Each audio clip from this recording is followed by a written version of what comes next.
তো ঘড়িতে সময় বাজে এখন 1:50। আর বর্তমানে আছি আশুলিয়া হাইওয়েতে, যাচ্ছি হচ্ছে সাভারের দিকে। আর এদিক দিয়ে যাওয়ার কারণ হচ্ছে আজকে যে আমার বড় ভাই আসছে একটু দিনাজপুর থেকে। তো উনি এয়ারপোর্ট নামছে, তো পরে এয়ারপোর্ট থেকে পরে ভাইকে রিসিভ করে নিয়ে পরে যাচ্ছি। তো ভাইয়ের সাথে আরেকজন আছে, যার জন্য আর কি ভাইয়েরা বাসে আসতেছে আর আমি বাসের আশেপাশে বাইক নিয়ে যাচ্ছি। আর এই রাস্তার এখনও সংস্কার কাজ চলতেছে, যার কারণে রাস্তাটা খুবই উবড় খাবড় এবং ভাঙাচোরা ঝামেলাযুক্ত রাস্তা আর কি। যাই হোক, চিপা হয়ে গেছে রাস্তাটা। তো চলেন আজকে ভিডিওটা শুরু করি। তো হ্যালো অ্যান্ড ওয়েলকাম, স্বাগতম জানাই একটা নতুন ভিডিওতে। আমি মোহাম্মদ সাজাদ হোসেন শাওন, আর আপনারা দেখছেন শাওনস ব্লগ।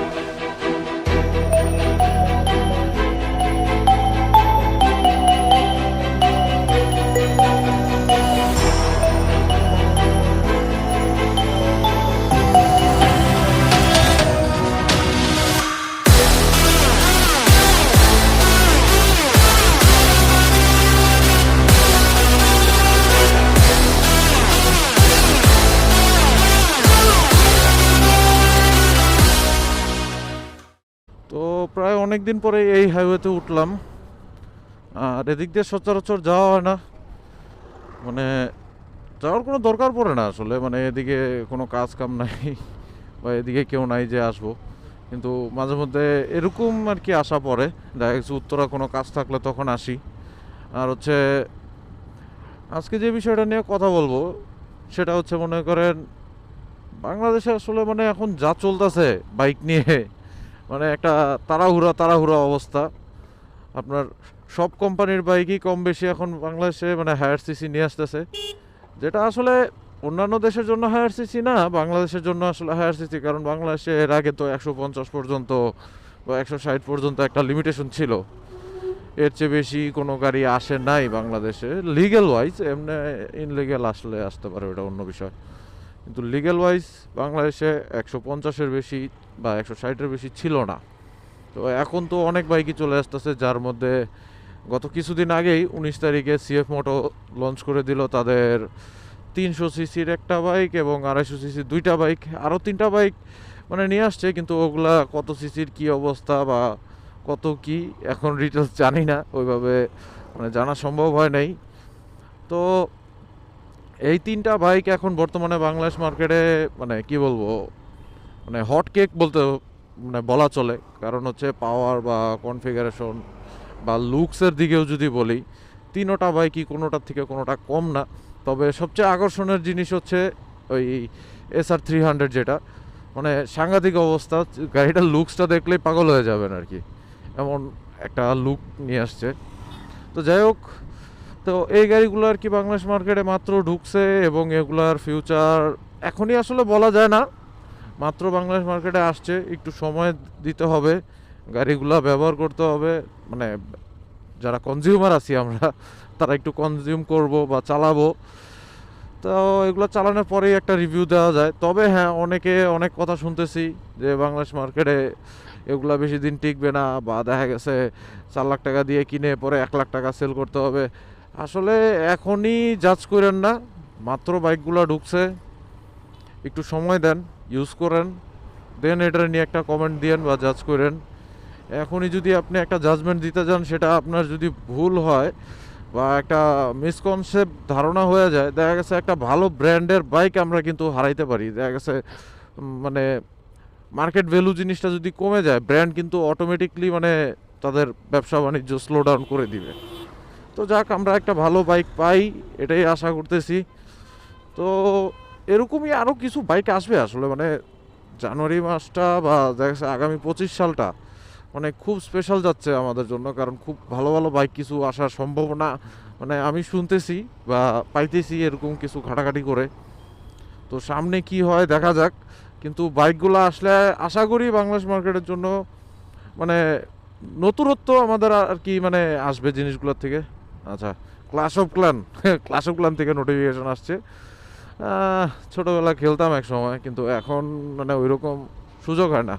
ছোটোবেলা বলতে কি, গত কিছুদিন আগেও খেলছি, মানে লকডাউনের সময়, তখনও ধুমায় খেলছি। কিন্তু এখন আসলে এরকম সময় হয় না, ফোনে আছে তাই আর কি রেখে দেওয়া।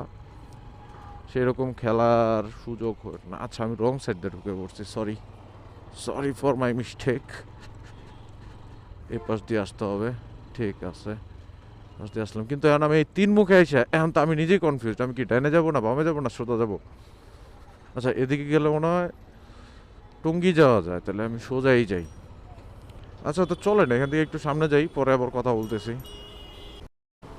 আসলে যে কোনো উন্নয়নমূলক কাজই হোক, ভুক্তভোগী কিন্তু আমরা সাধারণ জনগণ বলেন বা মানে যারা কনজিউমার এরাই মানে ভুক্তভোগীরা হই। কিন্তু দেখেন একবার উপর দিয়ে যে রোডগুলো হচ্ছে, যদিও আমরা ইউজ করতে পারবো কিনা কোনো মানে আইডিয়া নাই, কিন্তু রোডগুলো কিন্তু সাংঘাতিক হবে। মানে আপনার ডাইরেক্ট ঢাকা থেকে মানে ঢাকার বাইরে থেকে একটা গাড়ি চলে এসে ঢাকার উপর দিয়ে চলে যাবে, মানে ঢাকার বাইরে আবার কোনো ঢাকায় নামা লাগবে না। জিনিসটা খুবই ভালো, কারণ দেখা যাচ্ছে ঢাকার যানজট তাহলে একটু কিছুটা কমবে। মানে এলিভেটেড এক্সপ্রেসওয়েরই মনে হয় অংশ এটা আর কি।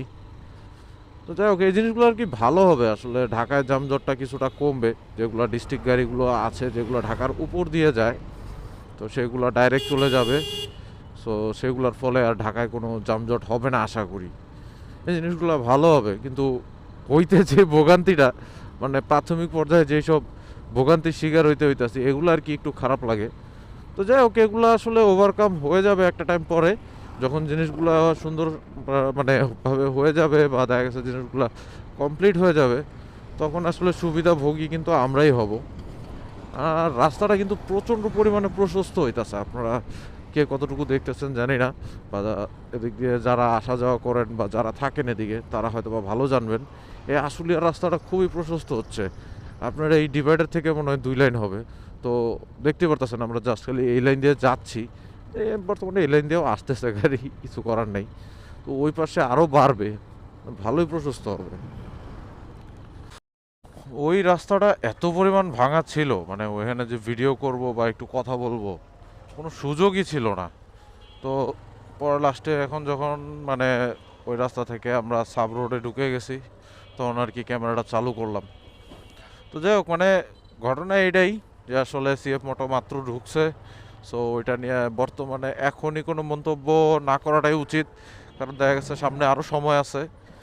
তো সামনের সময়গুলোতে আসলে কেমন বাইকটা মার্কেটে এসে পারফর্ম করে সেটা দেখার বিষয়। তার আগেই আমরা আসলে মন্তব্য না করি। দেখা গেছে একটা মানে নতুন একটা ব্র্যান্ড আমরা আসলে চালাই নেই, এটা সম্পর্কে জানি না, না জেনেই আসলে মন্তব্য করাটা ঠিক হবে না। আর যতটুকু শুনছি যতটুকু জানছি জিনিসটা বিষয়, যে জিনিসটা মানে মানে জিনিসটা কি মানে ব্র্যান্ডটা আর কি মানে খুব ভালো একটা ব্র্যান্ড চাইনিজের ভিতরে হইলেও। আর অরিজিন যদিও চাইনিজ, তারপরেও ওটা কিছু কিছু বাইক ইউরোপিয়ান স্ট্যান্ডার্ডে তৈরি করে, তারপরে ইউরোপিয়ান স্ট্যান্ডার্ডে যেগুলা বাইক চলে সেগুলোই আবার বাংলাদেশে আসছে। সো আশা রাখি আর কি বাংলাদেশে এসে খুব ভালো একটা পারফরমেন্সই দিবে। আমরা আসলে বেশিরভাগ তো ইন্দো থাই আর জাপানি গাড়ি কিছু চালাইছি, মানে এগুলার পরে আর কি কোনো মানে ওইরকম কোনো ইয়া নাই, তবে মিশ্র প্রতিক্রিয়া একটা আছে চাইনিজ বাইকের প্রতি। তো আশা করি ওইটা ডে টু ডে বা ফিউচারে ইনশাল্লাহ চলে যাবে, এবং চাইনিজ কিছু ভালো ভালো গাড়িও আসুক বাংলাদেশ মার্কেটে। আর আমাদের আসলে মানে মানে আমার কথা বলি, আমাদের না, মানে আমার আসলে অত কেনার মতো অ্যাবিলিটি হয় না, তাই আসলে মানে নিউজ থেকে যা শুনি বা যা জানি তাই নিয়ে আপনাদের সাথে একটু মন্তব্য করার চেষ্টা করি। আসলে ওইভাবে আমার যাওয়াও সম্ভব হয় না, তারপরে ওইভাবে জিনিসগুলো আপনাদের সাথে দেখাইতে পারি না, ইভেন্টগুলো বা দেখা গেছে লঞ্চিংগুলো। তো হয়তোবা আমার ভিডিওটা ওইরকম মানে আকর্ষণীয় নাও লাগতে পারে, কিন্তু আসলে জিনিসটা হচ্ছে কি আমি যতটুকু পারি বা যতটুকু করি আপনাদের সাথে শেয়ার করার চেষ্টা করি। ইনশাল্লাহ সামনে ফিউচারে যখন একটা ভাইয়ের একটা পজিশন চলে আসবে, মানে আমার একটা পজিশন চলে আসবে, তখন ইনশাল্লাহ চেষ্টা করব আপনাদের সাথে জিনিসগুলা ওইরকম পারফেক্টলি শেয়ার করার জন্য, বা একটা ইভেন্ট বলেন বা একটা প্রোগ্রাম বলেন যে কোনো ইয়াতেই হোক একটু ভালোভাবে উপস্থাপন করার জন্য। মানে দেখি সামনে কি হয় না হয়। তো এখনকার মতো এখানেই শেষ করি ভিডিওটা। আর ঠিক আমার সামনের অটোতে আমার ভাইয়া আছে, তো বেশি একটা কথাও বলতে পারতাছি না। তো যাই হোক, ওনারা যেহেতু আসছে সেই বিধায় আর কি আজকে সকালবেলা একটু ভিডিও করলাম, না হলে তেমন কোনো প্ল্যান প্রোগ্রাম ছিল না আসলে ভিডিও করার মতো। তো ভিডিওটা এখানেই শেষ করি। তো হোপ রাখতেছি ভিডিওটা ভালো লাগছে। এবং ভিডিওটা ভালো লাগলে ভিডিওতে একটা লাইক দিয়েন, চ্যানেলে একটা সাবস্ক্রাইব করেন এবং ফেসবুক পেজে একটা ফলো করেন। আর আমি আসতেছি আবার নেক্সট এরকমই কোনো একটা ভিডিও নিয়ে। তো এখান থেকে নেবি তাই টাটা। এলাকার রাস্তা দেখলেই জাম করবে।